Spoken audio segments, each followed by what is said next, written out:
Good morning student, कैसे हैं आप सब। आज आपका चैप्टर 2 परमाणु संरचना यानी कि एटॉमिक स्ट्रक्चर बोलते हैं इंग्लिश में। आज आपके क्वांटम संख्याओं पे न्यूमेरिकल्स होंगे। ठीक है, क्वांटम संख्याओं के न्यूमेरिकल्स कैसे होते थे कि चारों क्वांटम संख्याओं के मान निकालो। चार क्वांटम संख्या आपने पढ़ी है, मुख्य क्वांटम संख्या n, द्विगंशी क्वांटम संख्या l, चुंबकीय क्वांटम संख्या m और चक्रण क्वांटम संख्या s। ठीक है, चारों पढ़ी। चारों के मान कैसे निकालते हैं मैं आपको बताता हूँ। देखो, एक क्वेश्चन दिया कि वेनेडियम 23, वेनेडियम 23 मतलब वेनेडियम का परमाणु क्रमांक 23 है और 23 इसमें इलेक्ट्रॉन होंगे। जब परमाणु क्रमांक 23 है कि अंतिम इलेक्ट्रॉनों के लिए चारों क्वांटम संख्याओं के मान ज्ञात करो। अब परमाणु क्रमांक कितना है इसका? 23। ठीक है, तो जिसका जितना परमाणु क्रमांक होता है उसमें इलेक्ट्रॉनों की संख्या भी उतनी ही होती है। अब हमने क्या करा, KLMN चार कोष लिख दिए। ठीक है, अब इसमें आपको पता है, मैंने आपको इलेक्ट्रॉनिक विन्यास बताया था कैसे लिखते हैं। पहले कोष में 2, दूसरे में 8, तीसरे में 8 से ज्यादा जब आते जब उससे अगले में 2 भर गए तो हमने 2 इसमें भरे, 8 इसमें, 2 इसमें बचे, बाकी 23 में से कितने बचे? 11। 2 8 10 अब 2 12 और 11 कितने हो गए? 23। ठीक है, तो हम इसमें कैसे भरेंगे? अब SPDF में इलेक्ट्रॉनिक विन्यास जो मैंने आपको पिछली वीडियो में कराया था वो देख लो। 1s2 2s2 2p6 3s2 3p6, 3p6 के बाद 4s में जाता है इलेक्ट्रॉन, 4s2, फिर आएगा 3d3 में, यानी कि अंतिम इलेक्ट्रॉन किसमें आया? इसमें। और इसने क्या पूछा कि अंतिम इलेक्ट्रॉनों के लिए चारों क्वांटम संख्याओं के मान। जो लास्ट वाला इलेक्ट्रॉन है 3d3 यानी कि तीसरे कोष के डी उपकोष का जो तीसरा इलेक्ट्रॉन है वो सबसे अंतिम इलेक्ट्रॉन है, उसके लिए हमें चारों क्वांटम संख्याओं के मान निकालने हैं। तो अब देखो, अंतिम इलेक्ट्रॉन किसमें गया? 3d3 है हमारा। कौन सा अंतिम इलेक्ट्रॉन? 3d3। कोष कौन सा हमारा? m क्या? तीसरा। तीसरे कोष के लिए मुख्य क्वांटम संख्या का मान मैंने कितने बताया था? 3। पहले कोष के लिए 1, दूसरे के लिए 2, तीसरे के लिए 3 और चौथे के लिए 4। तो कोष की संख्या जितनी होगी मुख्य क्वांटम संख्या का मान भी उतना ही होगा। तीसरा कोष है पहला, दूसरा, तीसरा, तो n बराबर 3। उपकोष कौन सा है हमारा? D। 3d3 है ना, D कौन सा हमारा? उपकोष है।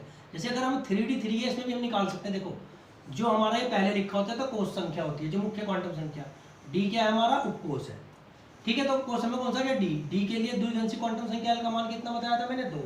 S के लिए 0, P के लिए 1, D के लिए 2 द्विगंशी क्वांटम संख्या का मान, और F के लिए 3 होता है। अब हमें चुंबकीय क्वांटम संख्या m का मान निकालना। ठीक है, मैंने बताया था किसी भी l के लिए m का मान क्या होता है? -l से +l तक शून्य सहित। l बराबर कितना था? 2। -l से 2 से -2 +2 तक शून्य सहित। D उपकोष है 3d3। D में कितने कक्षक होते हैं? 5। 1 2 3 4 5। 3d3 कितने इलेक्ट्रॉन है? 3। पहला इसमें, दूसरा इसमें, तीसरा इसमें। ठीक है, हुंड के नियमानुसार क्या होगा? पहले सब में एक एक जाएगा जब जोड़ा बनेगा। 3d3 किस में गया? इस वाले में, 0 वाले में। तो m की वैल्यू क्या आ गई हमारी? 0, चुंबकीय क्वांटम संख्या। और दिशा ऊपर को है, चक्रण क्वांटम संख्या किसे बता दी? दिशा को। अगर दिशा ऊपर को है तो चंद्र क्वांटम संख्या s का मान +12, अगर ये नीचे को हो जाती तो -12 हो जाता। ठीक है, नेक्स्ट क्वेश्चन।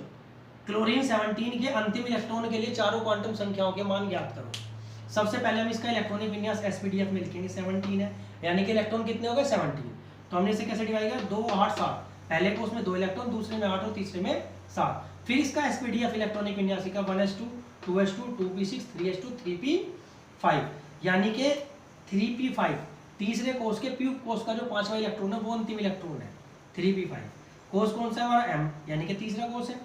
n मुख्य क्वांटम संख्या n बराबर क्या हो गया? 3। उपकोष कौन सा हमारा?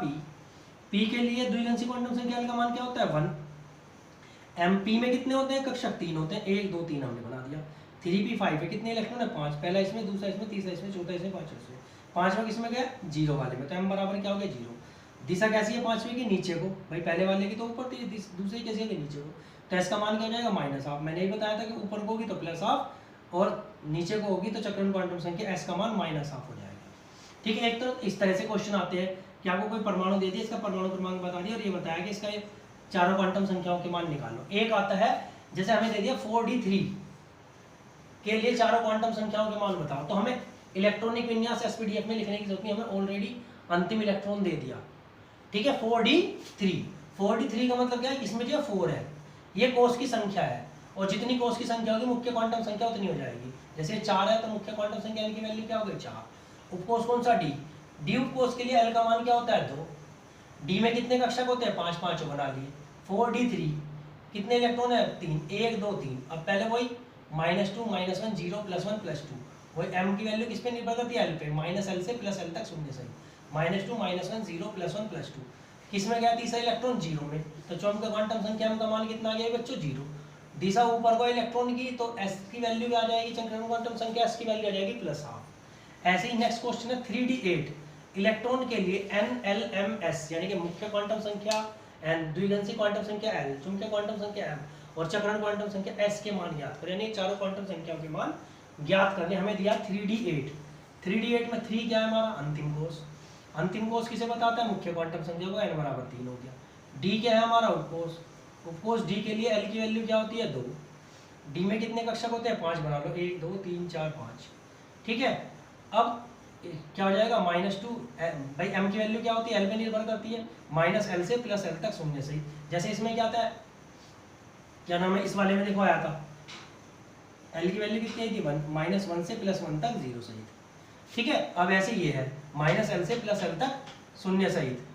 क्या 8 इलेक्ट्रॉन है, पहला इसमें, दूसरा इसमें, तीसरा इसमें, चौथा, पांचवा, छठा, सातवां, आठवां, किसमें गया, 8वां अंतिम इलेक्ट्रॉन, 0 वाले में। तो m की वैल्यू क्या हो गई, 0। ठीक है, चक्रण क्वांटम संख्या इसका मान क्या हो गया, -12, क्योंकि दिशा कैसी है, नीचे को। ठीक है बच्चों, आशा करता हूँ ये न्यूमेरिकल्स आपको समझ में आए होंगे। आज के लिए इतना ही, धन्यवाद।